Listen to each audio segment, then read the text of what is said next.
नमस्कार दोस्तों, स्वागत है आपको हमारे चैनल में। आज हम बात करने वाले हैं भोजपुरी इंडस्ट्री के सबसे प्यारे कपल निधि झा और यश कुमार की खुशियां भरी जिंदगी के बारे में।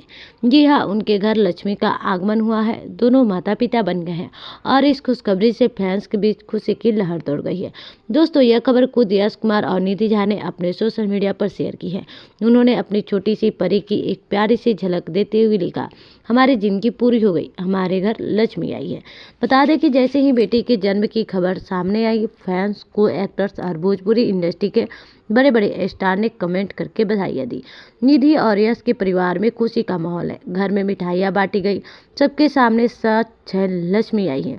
निधि को अक्सर इंटरव्यू में कहते सुना गया है कि मैं हमेशा एक बेटी चाहती थी और अब उनकी यह इच्छा पूरी गई। दोस्तों, आपको याद होगा कि फिल्मों में साथ काम करते हुए दोस्तों की दोस्ती प्यार में बदली और फिर दोनों ने शादी कर ली। शादी के बाद से ही दोनों हमेशा एक दूसरे को सपोर्ट करते दिखे हैं और अब यह प्यार उनकी छोटी सी एंगल के आने से भी खूबसूरत हो गया। सोशल मीडिया पर लोग लिख रहे हैं, भगवान बेटी को लंबी उम्र दे, बिटिया के कदम से घर में खुशहाली और सफलता बढ़े। निधि और यश की फैमिली पूरी हो गई। तो दोस्तों, हम भी दिल से निधि झा और यश कुमार को माता पिता बनने की ढेर सारी शुभकामनाएं देते हैं। भगवान करे ये नन्ही परी हमेशा मुस्कुराते रहे, खिलखिलाते रहे और अपने माता पिता का नाम रोशन करे। अगर आप भी बेटी को लक्ष्मी मानते हैं तो कमेंट में लिखिए।